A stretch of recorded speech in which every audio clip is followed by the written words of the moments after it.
Hello, Bill. Hello, Terry. This is Jeff, the garage guy. I have designed an idea for your garage. I'm pretty excited to show it to you. What you're looking at here is the top view. I want to say one thing up front. I forgot about your freezer. I have to make room in here for your freezer. Easy change, but I just went through all the trouble of putting together these images for this video. So we're just going to have to act like that freezer's there for right now. And I want to go through and show you what I did here for your garage. In the top view, the first thing you'll notice probably is the floor. And I did the silver race deck floor. And I went ahead and put a red border in here. Doesn't cost any extra to have a border if you want one. I think it looks neat. It gives the floor a little bit of pizzazz. If you don't want it, I can take it out. That's no problem. But it kind of goes with the theme of what I've designed with the garage. And looking at it from the top here, you'll see there's basically three major walls, obviously, left, center, right. And on the left side, I have shelving system, your bench. In the center, I have a cabinet system. And on the right, I have a cabinet system. So let's take a closer look at those. Here is the front view of your garage. Now, with this software and all these different shadows going on, I had a hard time capturing accurately the colors that I actually want to do these different things in. So let me first go over the colors for you. The store wall, this wall hanging system, is actually a medium gray color. The light kind of bleached it out. An accurate rendition of what color it is actually up in the top right hand of this picture. It's kind of gray. And then in the slats of this store wall, what I've done was I added these, I can get a roll of this red stuff and I can hide all the screws by inserting this red in here. So you got kind of a red and gray wall, not white and gray like it might appear on this picture. So that wall is pretty awesome. The stuff that I use is made out of PVC. It's strong, it's plastic, it can take the humidity. If we use regular store kind of display slat wall, it would swell up over time and shelves would start popping up, basically because of the humidity inside of a garage. So we used a plastic PVC store wall. I lined all of your walls with this stuff. I don't normally do that because it is a fairly good sized expense. But in your case, I think you could really benefit from it, because if you look down at the bottom right here, you can see that all these different types of hooks, this is just a small sample I found online. You'll be able to get online, you'll be able to find all kinds of stuff to hold whatever you want to hold on this. So you're going to be able to really display different things in areas all over your garage this way. So you won't be fixed into any type of shelf to hold each item. A lot of the items you'll be able to hang or mount little shelves that you can clip into place. So it's really pretty cool. I even put store wall on your beams, on every side of your beams and soffits in here. You could hang your helmets across here, for instance, like you do already. You can hang them around here.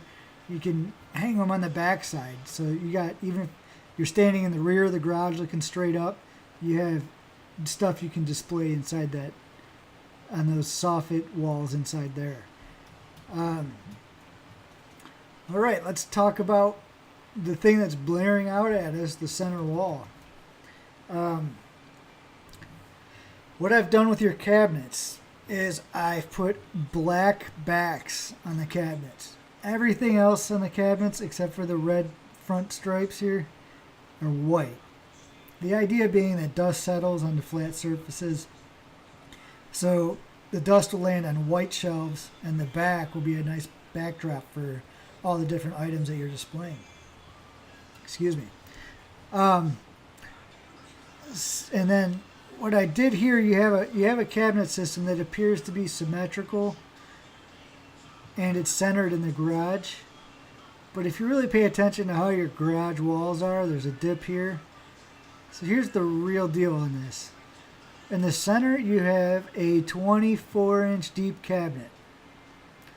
On the left side of that, you have a 16-inch deep open shelves. On the right side of that, you have 12-inch deep open shelves. But in the front, it kind of looks like it all blends together. I don't mean blends together, but it looks symmetrical, if you know what I'm saying. All right, and then the center cabinet here. The idea with that is I can get a picture from you. We can find a picture. Probably we need a pretty high resolution picture. But the same way they put graphics on vehicles and vinyl wraps on vehicles, the letters on the municipal vehicles and things like that, I can get that printed and I can apply it to your cabinet. It's very durable. I used it, I've used it on vehicles before, and it lasts for years through car washes and all that. So what I was thinking we could do for the center cabinet is take the opportunity to pick out something that actually means something to you.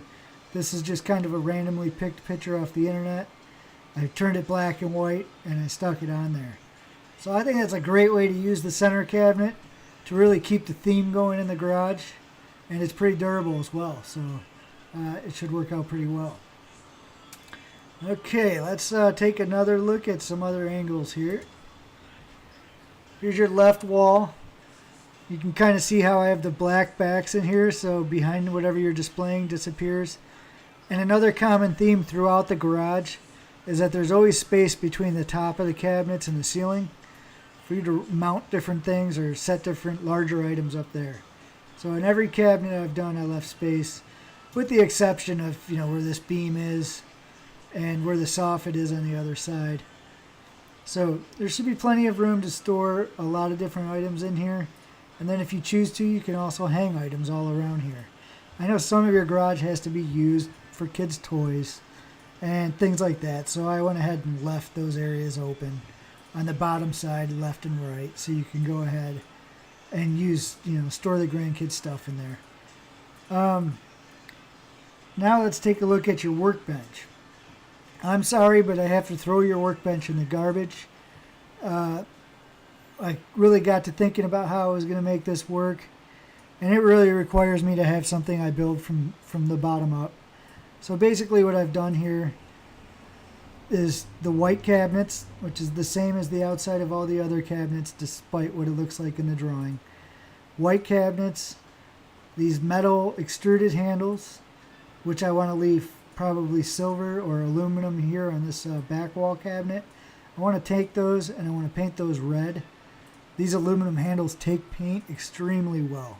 So if I simply just take some spray paint and paint these, it fuses onto these handles almost like an automotive finish. It's incredible. So I want to take these aluminum handles, I want to paint those red.